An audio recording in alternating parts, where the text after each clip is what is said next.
Ishika, a word on the other editors. Anyone who said that they would like to attend the meeting?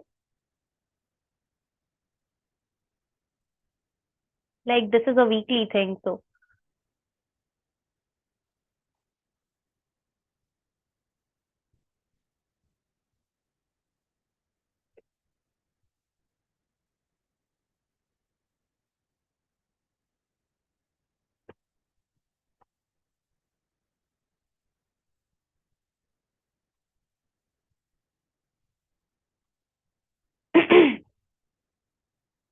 Okay, okay.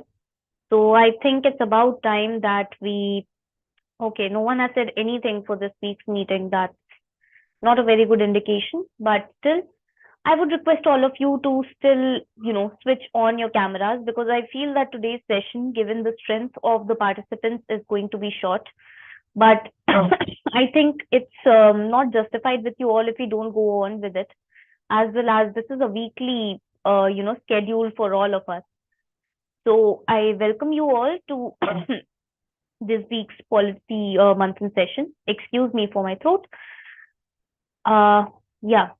So this week's policy monthly session is going to have a core theme of evaluating the evaluation strategies to reform exam structures. Now, let me read the concept note about it. As we move ahead with the NEP 2020 and its initial experimentation, we as educators, policymakers, and beneficiaries should think and deliberate about one of its key aims, which is reforming the existing system of exams. Exams, which are usually associated with burgeoning stress and dread, are one of the aspects that the NEP 2020 seeks to evaluate and reform in light of increasing incidences of student suicides and the spike in anxiety and depression, which is in itself a mortifying fact. This being said, we would like to, we would like all of you to engage with this core theme and the various sub themes provided under it, which had been notified before. So let me just lay out the house rules because we have a set of house rules. It must be intimated to you when you are going through your orientation. The house rules are that every speaker is, going to get a time of 3 minutes. But I think that you guys can manage to exceed, improvise on your speech given the dwindling strength of today. Then, secondly, I would say that please maintain the decorum of this entire discussion because we would like that nobody speaks when an active speaker is, going on with the speech because it creates a slight disruption. Then, thirdly, I would like you to say that whenever you want to speak in whatever order, please notify the moderator, that is me, or if there's another moderator for another session, you may, you know, notify them. You may notify them via the chat, or you can just notify via an emoji, raising your hand or something like that. Yeah. Okay then. So fourthly, I mean, this must be very apparent to you that we do not tolerate any kind of hate speech because it has happened so that in a lot of debates, people have lost their cool. They have come out with personal allegations and all such. But I don't think that, that should be tolerated because it's also important to create a very safe space for opinions over here. Yeah. So with this, I would like to begin this policy monthly session and I would like any of the participants to notify me who would like to speak. Yeah. You can notify me via chat or you can notify me via a simple, thumbs up emoji. Yeah. I'll just assign you an order. I guess Tanu wants to speak. Tanu, would you like to begin? Sure. Okay, so Tanu, I would request you if you can manage it, please switch on your camera. Okay, just give me a second. Yeah.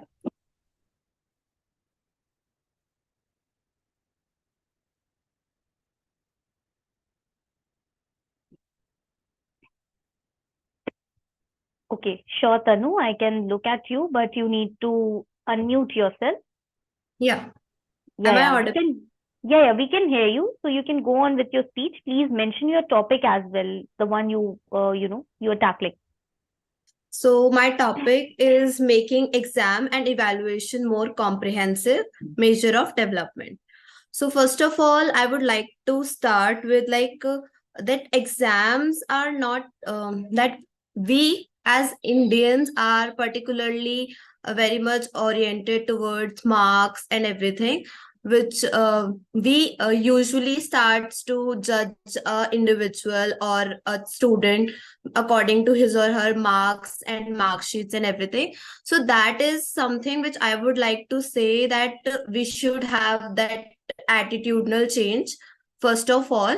That is the basic thing which we have to start with, because parents as well as other peer groups and everything, they have an like orientation that the exams, marks, test, even a person, if a child is not getting like 1 marks, they are tend to say that where is that 1 marks, rather than saying that where are that you have did good with the 99 one.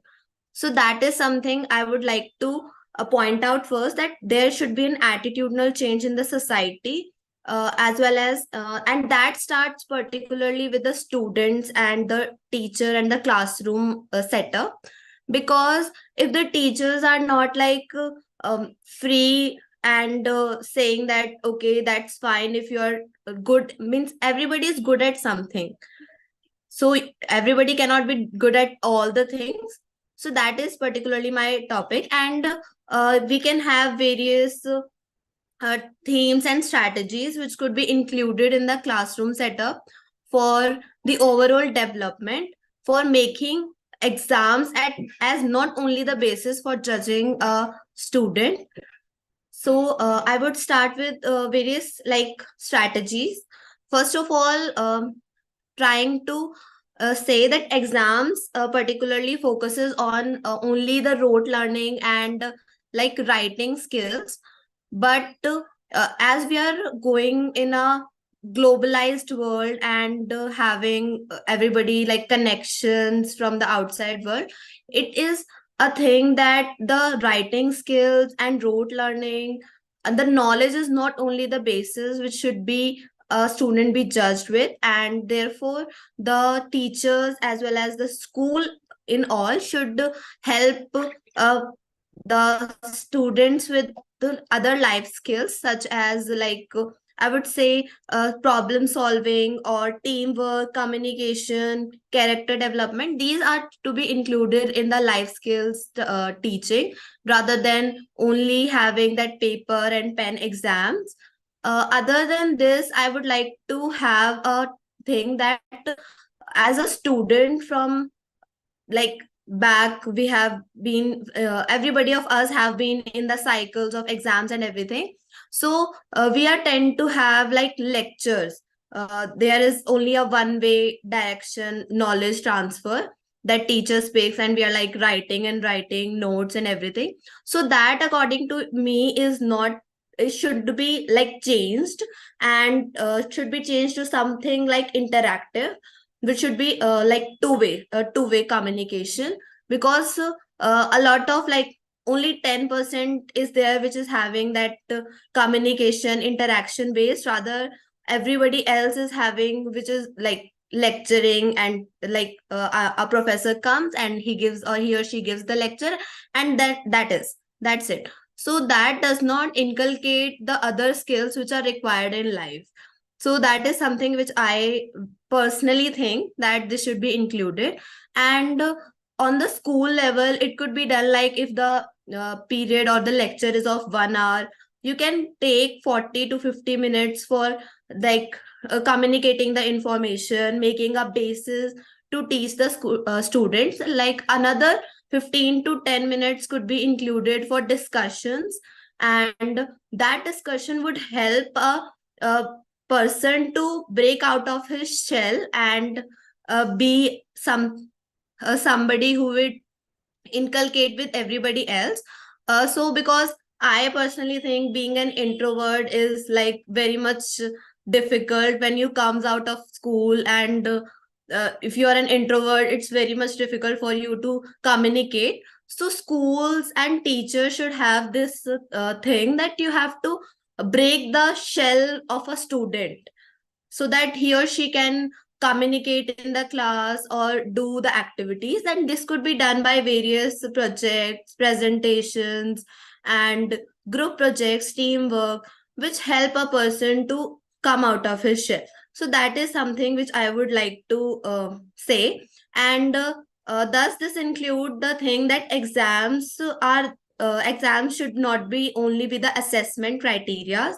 It should include another other things which should inculcate the various abilities such as writing abilities, speaking skills, use of technologies, because COVID-19 had make technology something which is should be there, and with AI coming in, the technology use is must. So there could be various other alternatives for students, like students can have advertisements and development of product or proposals, letters to editor, various performances based on it. Like for example, I would like to say that if we are studying something about president, so we should know what are the issues, what are the topics. So teacher should like have something basics information the teacher should give to the student, but the 50% of the other part should be done by the students about what are the issues coming in, how the powers and the issues are connected together, what are the challenges. So that is, I think, the basic level should be inculcated at the level of school, so that they do not have problems at the when they come to colleges, universities, or other job opportunities. Then we can have poems, plays, dialogues, web page. These are the things which are like very much in trend nowadays, so they can be included in the teaching, as well as comprehensively developing an overall personality of a student.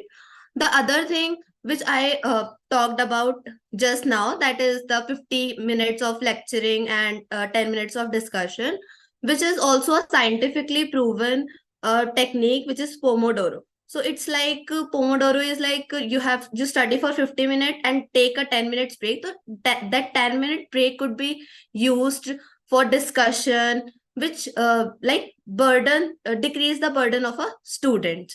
So and I think, according to me, exams promotes rote learning, and that rote learning thing is deleting or killing the ideas for creativity and innovations. For example, a 5-year child would have a lot of creative ideas, but as soon as he enters the cycle of examination again and again, and then pressure of studies, that creativity is killed, and he's uh, fixed in a cycle of factual learning. So according to me, that is something I wanted to say, that we should have a comprehensive measure of development. We should have presentation, applicability of knowledge, rather than just learning something and writing it down in the exams. Thank you. Thank you so much, Tanu, for sharing your views with us. And I do agree with you that the cycle of rote learning and exams and, just basing the assessment on memory retention, it's not going to be productive in the long run. So, considering your comments on the Pomodoro technique, I just have a slight disagreement over here, because while it is very productive in, retention too, because it's giving you an ample window to take a break, but I don't really think how it is going to pan out in a classroom setting, because again, the 50 minutes of lecturing, if it is followed by a 10 minutes of activity or 10 minutes of engagement, do you think that it is still proportional to strategies like flipped classrooms, where students are allowed to read out the material beforehand and then come to the classroom and then engage with their peers and their tutors in a discussion? So how do you see this panning out? According to me, I think that studying before is something else. There are things which are to be taught at the school level, and that basics has to be formed by the teacher only. And even if you read it again before the classroom, it's not very much into, like, understanding is not formed. Mhm. So for understanding, for developing an understanding, it is the role of a teacher which is important. So that is why we are like promoting discussion plus that understanding based. So that Okay. is done by the teacher. So the role of teacher becomes very much important. There are topics, I agree with you, there are topics which could be read before and discussions can be taken place in the classroom, but some topics are to be taught by the teacher. That is something I meant Okay, particularly. so that is something you meant, but what I meant is that when you graduate, when you move on to a higher level of education, which is past the middle school level, that is, going on to the high school, ninth and, onwards. So, considering the wide breadth of subjects, do you still think the Pomodoro technique is, very efficacy based? Because since you are emphasizing on the fact that a lot of subjects or a lot of concepts are yet to be taught by the teacher before they can be read at home, that's completely fine. But for the other subjects which can actually be read at home and, then they can be brought into play, through discussion and all. So, do you think that just reverting back to a teacher centric method is also promoting another conventional technique?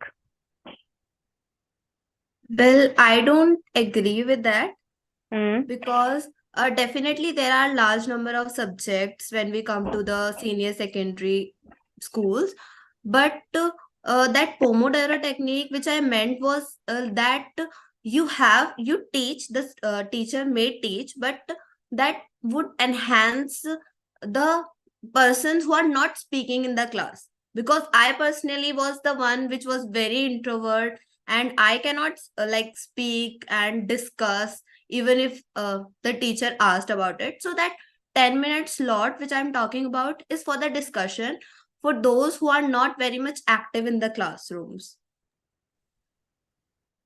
Okay. Stemming another question from it, since you have read into the problem of introversion and you have tried to, bring it over into your subject oriented speech.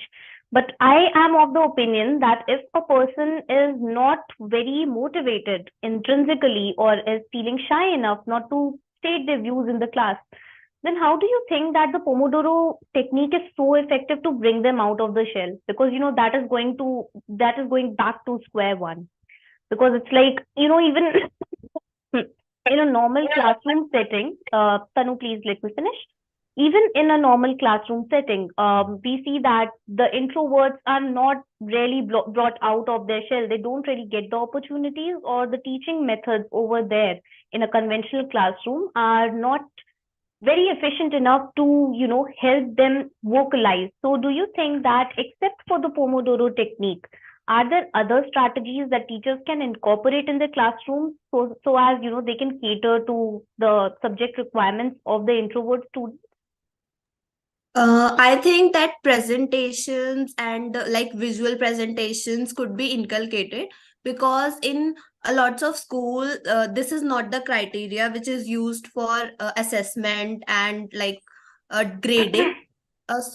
Presentations could be included, which should be like compulsory, Mm-hmm. so that a person who wants to, that the person who have to give the presentation would study. Definitely he would study, then comes up with the idea and make a presentation. And for that presentation also, that PPT also, he have to come out from his seat, and he have to like deliver to the whole classroom.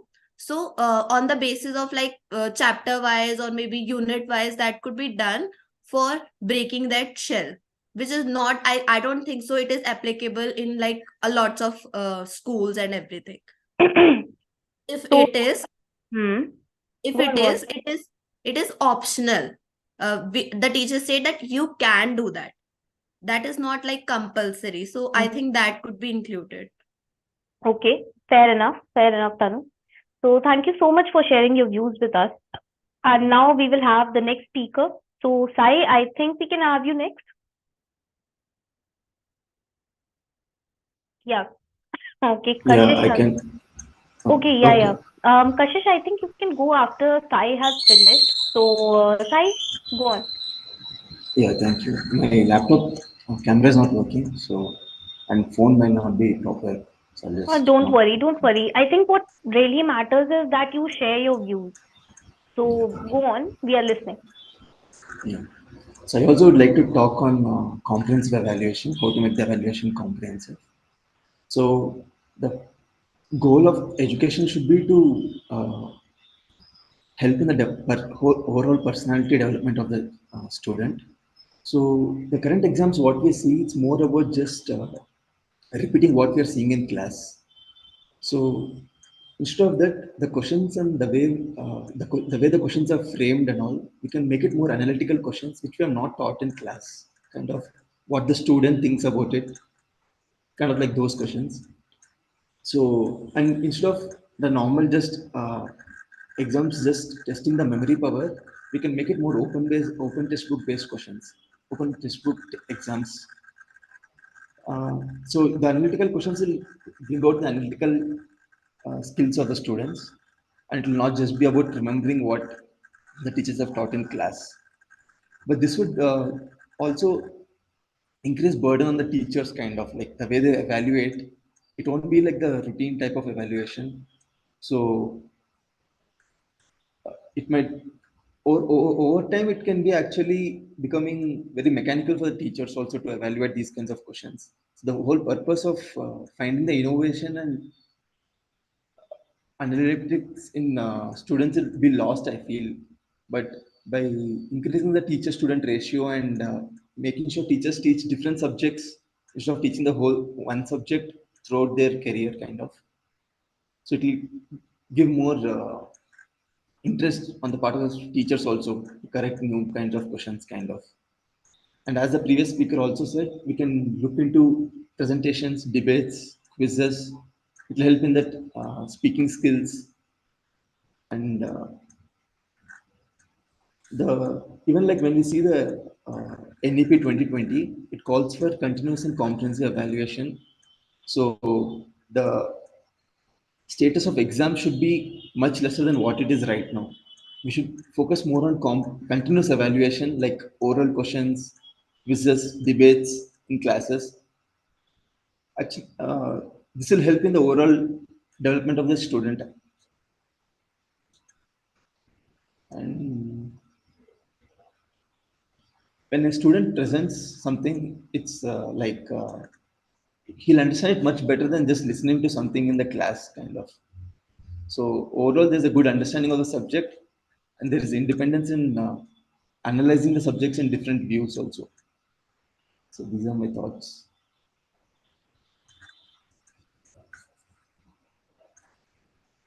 That was rather brief but to the point, Sai. And now I would, I think, like to question and pick your brain a little on the efficacy of open textbook exams, because this strategy had already been in place when we were, going through a very dastardly pandemic, that is the COVID-19 pandemic.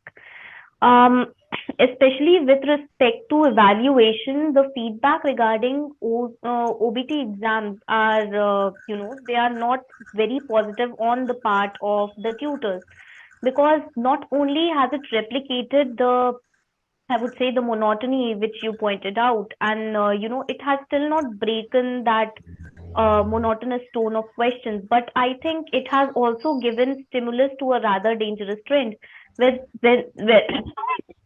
since the material is out in the open in front of the students, they feel compelled not to answer the question or treat it very critically, but reproduce a certain section of the textbook that is pertaining to the question which is asked, rather than evaluating it in entirety. So do you think that in the wake of these problems, is OBT a still, I would say, a good solution to the impasse of traditional exams? Yeah, my view of OBT is that like the exam shouldn't just be about reproducing what we have learned or seen somewhere. So the emphasis should be more on analytical.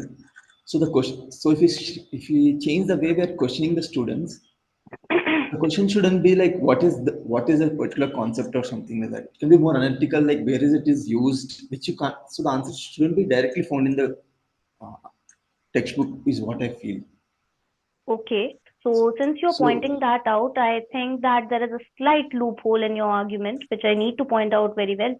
Because when we were treating OBTs as, an alternative method of evaluation, the teachers exactly tried to play out this thing, but then there were several, other potential solutions which did not translate very well for the student population in general, which is that despite the uniqueness of the question, despite them being a really immersive paragraph kind of questions or requiring an analytical bent of mind whose solutions cannot be possibly found in a textbook or let's say, any technological means, the students still resorted to, a lot of means which, sought out the answers to those questions. I myself, went through this take home assignment ordeal in my university. And what happened was that while it was definitely a very unique experiment, a lot of students ended up just copying paragraphs. So, how do you think that is stimulating any innovation with respect to, their education, even if it requires them to employ their analytical bent of mind? That's what I wanted to know. I think on the part of exam, the teachers might be doing their best, but then the students also should try to understand the aim of the exam, right? It shouldn't be like you just want to get marks, you just want to repeat something which is already there in the textbook. So maybe we can shift to the evaluation phase where like those students who are just reproducing what is there in textbook and or just copying things, they can get lesser marks. And But I think you are still resorting back to getting lesser marks, which is totally against, the logic of, I would say alternative techniques of evaluation. What I'm asking is that just to stymie this problem a little, just to, nip it in the bud, what are other alternative strategies you propose except for the OBT, since there are a lot of conceptual issues regarding the implementation? then you have to shift to other modes of But what examination, are like those other modes? yeah, like presentation, debates. We can tell the Hmm. students to take the classes. So the best way of learning is to teach it to someone else. Mm-hmm. So if the students are encouraged to uh, take classes and then face the questions from the students, it Mm-hmm. helps them understand how to probe new concepts and new knowledge. Okay, fair enough. I, But I would like to ask you another question before I, invite the next speaker. The question is that what do you think about the technique where students themselves are allowed to formulate questions out of the content they are taught or, they are administered during the course of teaching and then including it into the scheme of evaluation? Do you think it would make evaluation more fair, more flexible?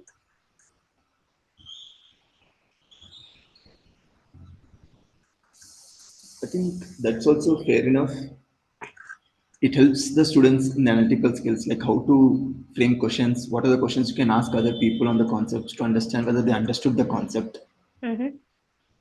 So Okay. And how do we integrate various debates related to the concept? Because there's not just one way of, treating a concept or just looking at it. Because I think if there are a lot of different people, they will have a lot of different approaches to the problem. So, do you think that student based or peer based evaluation is an effective technique to encourage that? evaluation is always done by teachers. I know, like I didn't think about evaluation doing by peers. Like the debate is conducted among the students, but teachers will be monitoring the debates, right? They are just monitoring the debates. I'm asking about peer based evaluation as a technique because, according to you, if evaluation is still traditionally done and always done by the teacher since they have Yeah. more knowledge or they are a more authoritative figure in the class, I feel that when we are treating alternative methods of evaluation, it's equally important to consider the role of students in their own evaluation. So, Ishika, any comments on that? So what I was also thinking was when we look at alternative strategies of evaluation, I think we come from that mindset of being socialized into examinations so much that we don't look at other possible ways of displaying skill sets. So even when we're looking at something like a group discussion, which is looking at the skill sets of students to be able to engage with each other, or a presentation wherein the students could grade each other in terms of how much, what is the effectivity of engagement, what is the effectivity of um, them understanding the concept through the presentation. There could be things where the people who are making the presentations could have MCQs, or small objective tests to see how much they have been effective in teaching, but also how much has the class understood. I think those are starting points for alternative modes of evaluation. But I think largely in terms of restructuring the way we evaluate, the first thing that we'll have to deal with is the student to teacher ratio. Like, the population of our classes is far too much to allow for actual one-on-one engagement to take place. So that of course remains a larger part of the problem. But Yeah. I think alternative mediums of education and modalities of evaluation could also include policies like that the Scandinavian countries have, in terms of not having paper pencil tests or written exams at all, and looking at what are the ways in which holistic evaluation can take place. So whether it is in the form of assignments, whether it is in the form of actual field work activities that students can do, the socialization of exams has been very strong. And that's because I think our entire system is structured upon that merit of a certificate, uh, not just in terms of school, but right from school to college to employment, we go by that paradigm of having like certification for things. So I think it's engaging with those larger questions of how we have structured our educational policies and how we're looking at providing, how can we go from like, literacy to education as a goal. Because I think post independence we started with literacy because that was the most immediate needed response to it. How do we move on now to education as we focus on more human development? It's something that I think is a larger thing to be engaged with. Very true. And this is, I think, also what Sai said initially when he was presenting, that I would say the abysmal student teacher ratio in classes, it's actually a very foundational hurdle whenever we consider modes of evaluation. Because, it's sort of like direct democracy. You can only take in a lot of opinions when you have a balance of strengths and you have a very manageable ratio. So, Sai, you were definitely correct on that count, and I would like to appreciate you for, observing such a foundational hurdle and bringing it early on in your view. Yeah. So, thank you so much. We would like to have Kashish now. So, Kashish, you may unmute and even switch on your camera if you can. Am I visible? Yes, you are. Okay, so before going on to the strategies needed, I would like to first focus on the problem itself. What are the actual problems we are facing with the evaluation strategies? So the most basic that everyone said is the rote learnings issue, that people are unable to connect their textual knowledge with their practical life. So the basic we can do is like go back to the Indian knowledge system we had. Like there were oratory classes instead of writing on a paper and a pen, and they were indulged in the actual practical problems. So instead of providing them an NCERT or any other reference book for like a big textual answer, they should be given the question only instead of a solution, predetermined solution, so that they can focus more on it, on how to actually solve it, like on their own basis. There is no correct or wrong answer in this. Like everyone has their own perspectives, so we should let them enhance on that. And education is only the means to a certain goal. What is that goal? Is that goal a job, or just showing off in front of your friends? It's something related to our life itself, no, human development. So it should be more focused on learning on ourselves, understanding ourselves. Then everyone remembers more by the visual image of a certain thing, or experiencing and attaching it to their own emotions. So they should be given practical information about it, either by taking on field trips. But maybe because of the budgetary problems, it is not possible with each and every topic. So as for the sarkari school itself, one more option is that there should be inter-sarkari school visitations for the students for peer-to-peer learning, not in just the same state but in different states. Like students from Delhi can go to meet the students from Chennai, so they can connect there, understand those students, connect to them, their distinct languages, their distinct practices. So they will have, at the end they will start accepting others. Instead of pointing out what's different in them, they will accept as it's their own part. Another thing is that research paper is more better than providing them traditional knowledge, because once you write something on your own basis, you search for it. When you search for a true knowledge, you end up learning many more things which are not even related to the topics, which give you the actual information for the life. And for these strategies, there is a solution. I'm not sure about whether it will work or not, or how much proportion of it should be taken. But instead of making a division of 70-30 of practical and written exams, there should be one psychological observation of the students, which should be done by teachers or the authorities, um, for when they actually use their knowledge in their fields. Plus, one more thing I was saying. Yeah, that's. Thank you.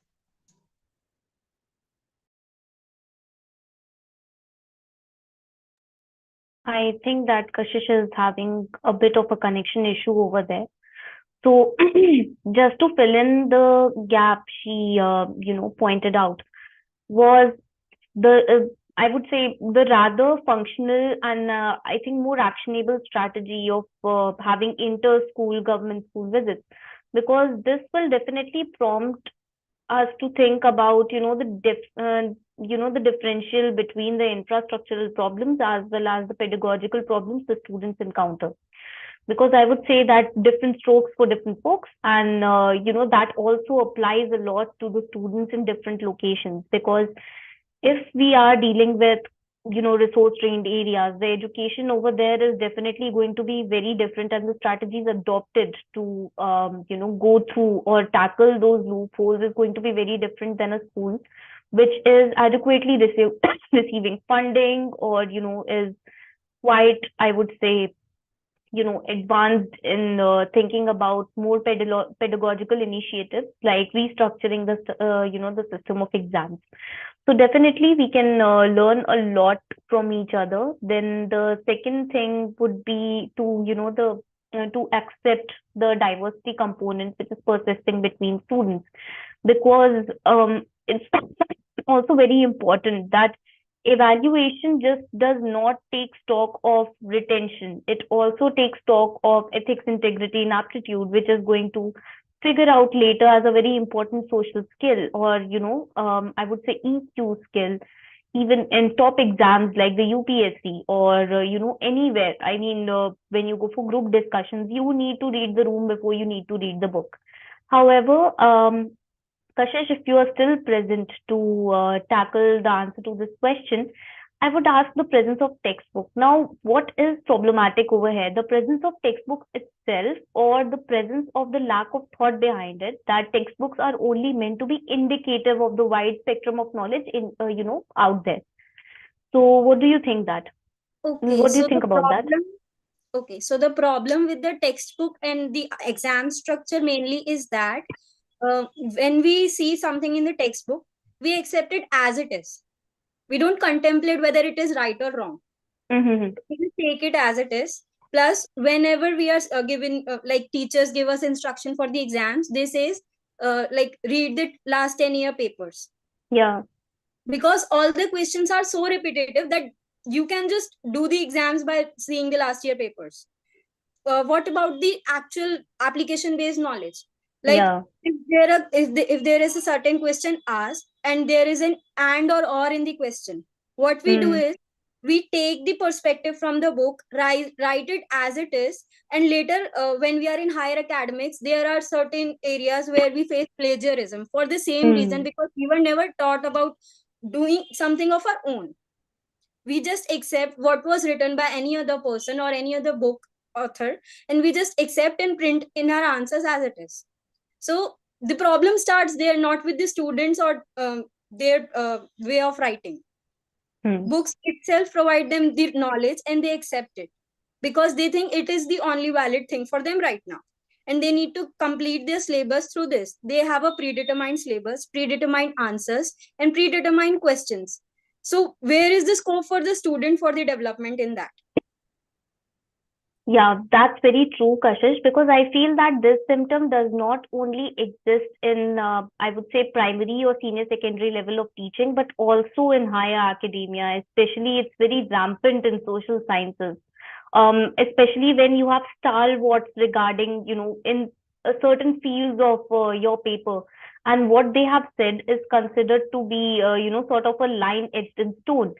But it's also very important to integrate the kind of, I would say, diverse approaches which we had talked about when I was treating size speech, with questions of my own. So this is why I asked you the question that what is exactly problematic, the presence of textbooks itself or the lack of thought, or maybe, from the teachers or let's say the people surrounding us who have been adapted to this kind of education system that, whatever has been written, you have to consider it as a holy book when you're appearing for boards. I mean, this is what we were, kind of brainwashed with. This is why I suggest that maybe reorienting an approach towards textbooks itself and portraying them as text indicative of the wider spectrum of knowledge would be the first step towards demystifying textbooks as the holy books for exams. So this is why I wanted to know your views on it. But I'm glad that you are understanding the basic foundational challenges. However, a question persists that for students who work better when they are given a sort of I would say a spinal structure, because I would say that every sphere is going to have multiple approaches or something like that, and that poses a major problem for curriculum design, because how else are you going to design a curriculum without referring to bit of a minor structure? So how much of injection of these structures do you prefer that we administer into our curriculum to also cater to the needs of those who would maybe function better with sort of a guidance? I would like to answer it in a personal sense a bit because I was Sure. in a boarding school and Mm-hmm. I was there for 24/7 for 7 years. Yeah, yeah. So away from my family, away from everything. And what they did, because we were like, we were really small kids, and it's easy to mold them in any shape you want. Yeah. So what they did in with the academy, it was in 8 hours, like normal schools everywhere. We used to study the same structure, but after that, once our school finishes, we had our skill based activities. Like they made each and every student self sufficient, self efficient to that level that even if they are left on their own for a certain reason, they can support themselves. Hmm. Like I was given skill knowledge of everything, music, dance. Whether I'm good at it or not, nobody said that you are doing it wrong. Yeah. Just understand it, try to feel it. So once I am exposed to all sort of skills, I understood which one is for me. So Hmm. I enhanced my knowledge in that one. Like I was good at painting, so I made more things out of them and presented to them, so they showed me the way. But if you don't tell the students ki these are other options existing other than academics, they won't know about it. Like all my cousins and other people who didn't go there, they are just becoming engineers or doctors. No one is in the academics, no one is in the other fields, especially social sciences, because everyone treated as a field of failures. Even one of my Yeah. teachers told me that whoever end up as a teacher, they because of their failure in certain other fields. Hmm. That is not the answer. I choose the field on my own. So one of the basic points that I was highlighting, that other than textual knowledge, they gave me Hmm. the knowledge which was not related to the text. There was no book existing for that particular knowledge which they gave me. Like they were giving me Hatkarga knowledge. NEP and other policies are inculcating Hatkarga and handlooms now. But we started it 8 years before. Mhm. And we are giving employment on the basis of that in my school itself now. So the government even should focus on providing more skill based and vocational activity jobs too. Yeah, that's definitely true. Because on the basis of that, I would like to make a suggestion, and I would like to, I would like the participants to engage with this on, a little bit. Since Kashish brought out the issue of this Hatkarga model of education, which is also aimed to make students self-sufficient and maybe stop them from going into this downward spiral, which results from, the lack of academic achievements, so to speak. I would say that, this can be when we are making curriculum design, obviously, we can draw from Kashif's experiences and those of other students who are studying in similar institutions. I would say, I would say not studying, because, that will be a lot of, infusing it with academic jargon itself, but then learning in true sense. A phased approach would definitely involve, first of all, presenting students with a menu of options, and maybe not ranking it as derogatorily as social sciences is treated in comparison to streams in science or commerce, maybe treating it as at par. Because I think personally, it's the lack of options, even in academics and in holistic skills, which is definitely, straight jacketing us. It's like, presenting us in a mold that, you have three options right now. IAS has joined the fray, but at first it was either a doctor, engineer, or a CA, and then you maybe consider going into a post like an IAS or an administrative officer. But I think this can be questioned, or maybe this can be reframed in a way by asking, is that all that there is? Because this is quite an important question to treat. And I would like to read out Ishika's comments, where she says that Satish Deshpande has written an interesting paper that talks about exams as an exclusion criteria. Now, that is pretty interesting. And the ways in which the idea of merit is constructed within Indian context. Because when we say exams, or when we say a ranking system, who came first, who came second, exams are also a kind of hierarchy. Who was able to retain the most and who was able to, not live up to that standard.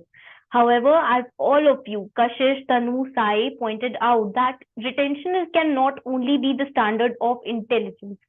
This can boil over into the fact that Howard Gardner, he was a leading psychologist and, a very prominent, I would say, figure, especially when he was deciding intelligence and pedagogy techniques. He suggested, I think, 9 or 8 types of intelligences, which was not just limited to being study smart. It included being nature smart, and as Kashish said, maybe artistic smart or music smart. So I would say that although we had a dwindling strength of participants over here, we would like you to treat a sort of assignment. Maybe, this is quite optional, but I would still like you to engage with the question. In today's scheme of evaluation, as well as all the techniques which have been integrated by the new education policy, how do you feel that it lives up to the standards set by Harvard in suggesting these 8 types of intelligences? Do you think that NEP actually promotes these types of intelligences and demystifies the concept of intelligence as just being limited to academics? So I would like you to engage with this question, how you have understood it, maybe write a short paragraph on it and send it on the editorial ID or on the group itself, as it, fits your convenience. So thank you all. Ishika, I would like you to stay for a little bit. Yeah, meanwhile, I think you can exit from the meet, and I would really like you all to improve a bit on your presentation, because as of right now, while we tackled with the foundational issues, it would help if, you can engage with sort of practical examples, like Kashish did with, and even Tanu also reflected on her experience as an introvert. Maybe some examples that have been practiced outside India or maybe within India in an anterior pocket, maybe something that we don't know about, but still is very inspirational to draw a lesson from. Yeah, because I think not only does this give a certain validity to whatever arguments you are presenting, it also tells you that you are definitely in touch with reality and you are not abstractly projecting these problems as, a macro problem or sort of a macro challenge that we are facing, definitely. because of course we do know about it, but what are the specifics? Because see, there is a saying, the devil lies in the details. And often it is the details, it are the details which are going to power your strategy. So pay attention to what you are suggesting, how you are suggesting its pros and cons, and maybe if you focus on a few limited strategies instead of casting a wider net in terms of solutions, that will help you make a more I would say concentrated as well as a very well thought out 3 minutes of speech. Because I would say that while it is very easy to put it out in 10 pages or so, but when you are given 3 minutes of very, I would say, less and constrained time limit, it is going to be the ultimate test of how you present, how you suggest, and how do you think. Yeah. So while I definitely appreciate your participation and all the thought you have put into those speeches, but definitely you can do better. And I feel that in the future policy sessions, I see you shine with these suggestions. So thank you so much, the three of you, and you may exit right now.